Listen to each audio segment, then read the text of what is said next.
တားလေးနဲ့သမီးလေးကိုအိတ်ခန့်နီးပုံပြင်လေးတစ်ပုဒ်မေဖတ်ပြမယ်ဒီပုံပြင်လေးကိုဖတ်ပြပြီးရင်တော့နှစ်ယောက်လုံးအိတ်ရမယ်နော်တခါတုန်းကတဲကနာတွေကရွာငယ်လေးတရွာမှာဘာဇွန်လို့ခေါ်တဲ့လူကြီးတစ်ယောက်နဲ့သူ့သားစမေးတို့နေထိုင်ကြတယ်တဲ့ဒီနေ့မှသူတို့သားအဖဟာဈေးရောင်းဖို့ဆန်အိတ်နဲ့တသေးတွေကိုမီးလေးတစ်ကောင်ပေါ်တင်ပြီးခရီးထွက်လာခဲ့ကြရာရွာလေးတရွာနားကိုရောက်ရှိခဲ့တဲ့ကွအဲ့ဒီရွာနာကရွာသားအချို့ကဘာဇွန်တို့သားအဖကိုတွေးလိုက်တော့လှမ်းပြီးစကားပြောလိုက်ကြတယ်ဟေးကြည့်လိုက်စမ်းပါအောင်မီးရှိပါလျက်နဲ့ခလေးကိုဒီလောက်ဝေးတဲ့ဈေးကိုလမ်းလျှောက်ခိုင်းနေတယ်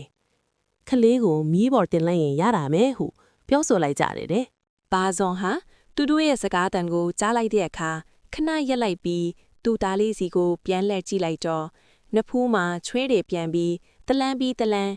ဖြည်းချင်းလမ်းလျှောက်နေတဲ့သားကိုမြင်လိုက်တော့သားရီလာပါမီးပေါ်မှာအနားယူလိုက်ပါလို့ဘာဇွန်ကလှမ်းပြောလိုက်ပါတယ်ဘာဇွန်ရဲ့သားလေးဟာပျော်ရွှင်စွာနဲ့မီးပေါ်တက်စီလိုက်ပါတယ်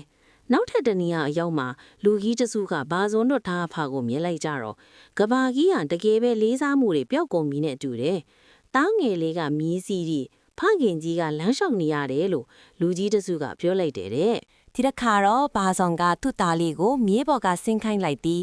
သူကိုယ်တိုင်မြေပေါ်တက်စီလိုက်တယ်တဲ့။နောက်တော့ခရီးဆက်ကြရေးလမ်းတနေရာအရောက်မှာလူတစ်ယောက်ကတွေ့ပြီး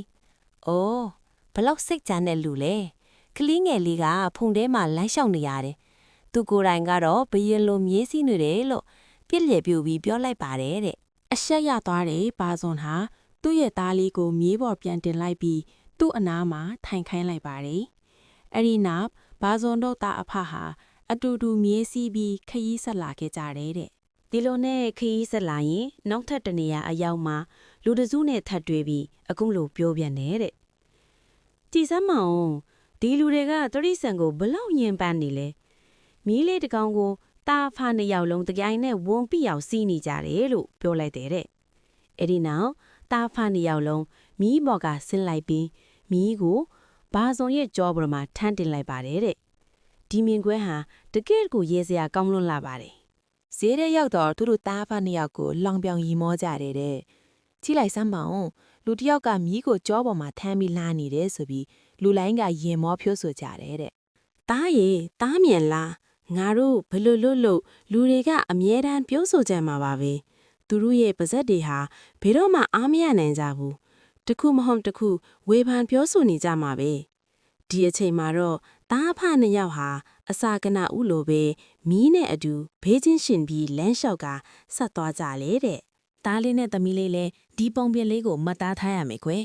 ကိုဝေဖန်တိုက်ခိုက်ပြောဆိုကြတဲ့စကားတွေအပေါ်မှာလိုက်ဒီခံစားနေရင်လိုရာခရီးကိုမရောက်ဘဲနှောင့်နှေးကြန့်ကြာတတ်တယ်။ဘာဖြစ်လို့လဲဆိုတော့လူလောကဆိုတာကအမဲတမ်းအဖြစ်တင်ဝေဖန်မဲ့သူလေးရှိနေတတ်လို့ပဲ။ကဲမိုးချုပ်နေပြီဆိုတော့တားလေးနဲ့သမီးလေးအိတ်ကြတော့နော်။ Good night